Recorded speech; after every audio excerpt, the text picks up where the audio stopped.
আচ্ছা, একটা সমস্যা নিয়ে আজকে কথা বলবো। সমস্যা এবং তার সমাধান। সেটা হলো যে প্রচুর পেশেন্ট আমাদেরকে জিজ্ঞাসা করেন, দাঁত তোলা তো হয়ে গেল, দাঁত তোলা হয়ে যাওয়ার পর দাঁত বসানোটা কি দরকার? যখন আমরা বলি যে 3 থেকে 4 মাসের মধ্যে আপনার দাঁত অলওয়েজ রিপ্লেস করে নেওয়া উচিত, অনেকেই শোনেন না, ফেলে রাখেন।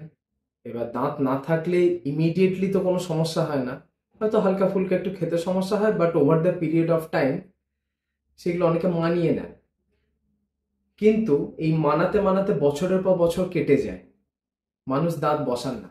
তো আমি আমার একজন পেশেন্টের থ্রু আজকে দেখব যে দাঁত না বসালে কি কি সমস্যা হতে থাকে।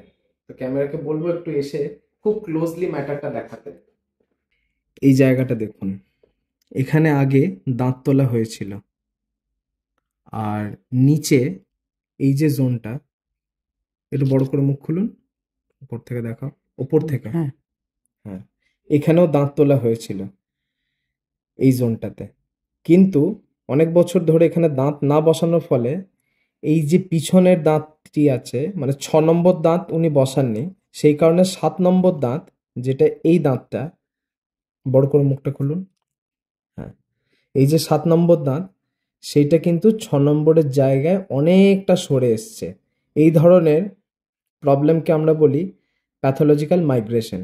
এবার ব্যাপারটা যেটা হলো, এখানে ইমপ্লান্ট বসানোর জন্য কিন্তু কোনো স্পেস আমার কাছে পড়ে নেই, যেখানে আমি একটা ইমপ্লান্ট আর তার সঙ্গে তার ক্রাউন আমি বসাবো।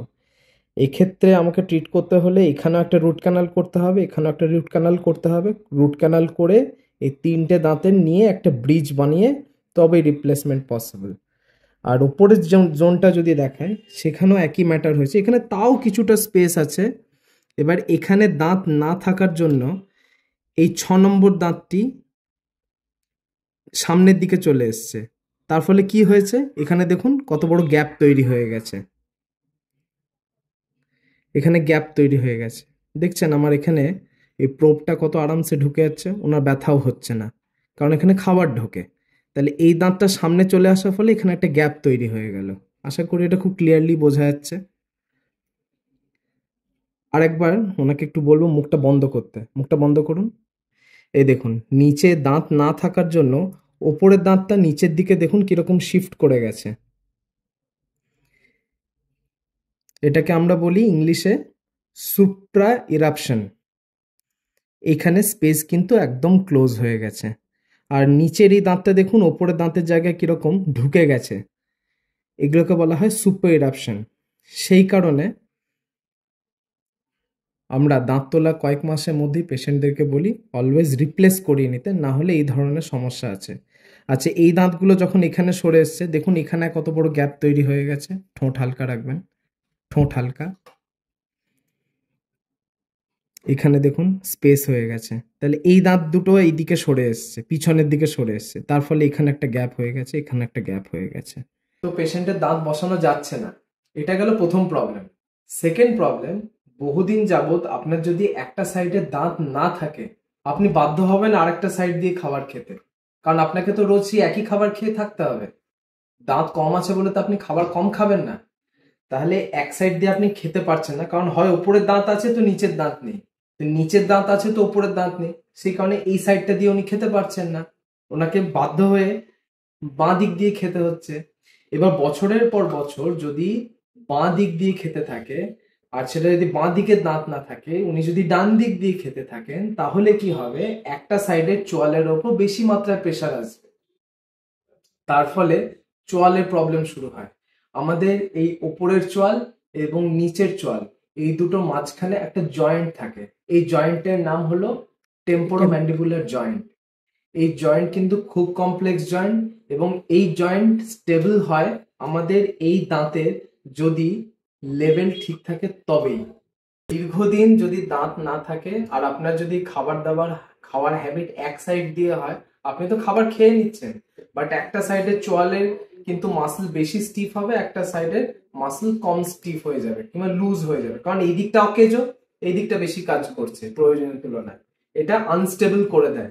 কোন কাকে আনস্টেবল করবে? টেম্পোরোম্যান্ডিবুলার জয়েন্টকে, চোয়ালের যে জয়েন্ট সেই জয়েন্টকে আনস্টেবল করবে। এর ফলে এই জয়েন্টে পেইন হওয়া পর্যন্ত শুরু হয়।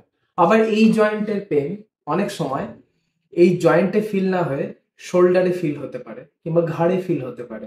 আপনি হয়তো অর্থোপেডিক ডাক্তার দেখাচ্ছেন, কিন্তু ডাক্তারও অনেক সময় বুঝতে পারছেন না যে সোর্সটা কোথায়। সোর্সটা অনেক সময় কিন্তু টেম্পোরোম্যান্ডিবুলার জয়েন্ট থেকেও হয়ে থাকে। অনেক সময় এই পসিবিলিটি হাই থাকে। আমি এরকম অনেক পেশেন্টকে ডিল করেছি যাদের দাঁত বসানোর পর আবার যখন তারা প্রপারলি খাবার খাচ্ছেন তখন তাদের চোয়ালের প্রবলেমও ঠিক হয়েছে। সুতরাং চোয়ালকে যদি ঠিক রাখতে হয়, চোয়ালের জয়েন্ট যদি ঠিক রাখতে হয়, আপনাকে দাঁত অবশ্যম্ভাবী বসাতে হবে। তাহলে ডাক্তারবাবু যখন বলবেন যে 3-4 মাস পর দাঁত বসাবে, তাহলে অবশ্যই কিন্তু সেই কথাটি শুনতে হবে আপনাকে, এবং শুনে দাঁত রিপ্লেসমেন্টের কোনো না কোনো উপায় বার করতেই হবে। তা সেই কারণে আমরা বলি দাঁত তোলার পর ইমিডিয়েট না হলেও যখন মাড়ি আপনার হিল করে যাবে, ডাক্তারবাবুর পরামর্শ অনুযায়ী সঠিক পদ্ধতিতে সবসময় দাঁত রিপ্লেস করে নিতে হবে। সেটা আপনার যদি সামর্থ্য কুলায় তাহলে ইমপ্লান্ট অথবা ব্রিজ করিয়ে নিতে পারেন। ব্রিজ কম্পারেটিভলি একটু পুরনো পদ্ধতি, ঠিক আছে, করা যেতে পারে, কিন্তু ইমপ্লান্ট হচ্ছে সব থেকে ভালো উপায়। যদি ইমপ্লান্টের সামর্থ্য সেই সময় না থাকে তাহলে অ্যাটলিস্ট খোলা পড়া করার যে দাঁত, যেগুলো আগেকার দিনে হতো, সেগুলোও করিয়ে নিতে পারেন। তাতে খুব একটা প্রবলেম হয় না। হ্যাঁ, টাইম টু টাইম আপনাকে হয়তো খুলে রাখতে হবে, প্রত্যেকদিন খুলে খুলে ক্লিন করতে হবে, এই ব্যাপারগুলো করতে হবে। But better choice always implant কিংবা ব্রিজ। ব্রিজের থেকে ইমপ্লান্ট হচ্ছে আরো ভালো চয়েস। তাহলে প্রথমে এলো খোলা পড়া দাঁতের সিস্টেম, তারপর হলো ব্রিজ, ডেন্টাল ব্রিজ, দাঁতের ব্রিজ, তারপর তার থেকেও ভালো চয়েস হচ্ছে ইমপ্লান্ট করিয়ে নেওয়া। তাহলে খুব সত্বর দাঁত তোলার পর, যদি দাঁত না রাখা যায়, দাঁত তোলার পর রিপ্লেসমেন্ট অবশ্যম্ভাবে জরুরি। এটা কিন্তু মাথায় থাকে যেন। Thank you.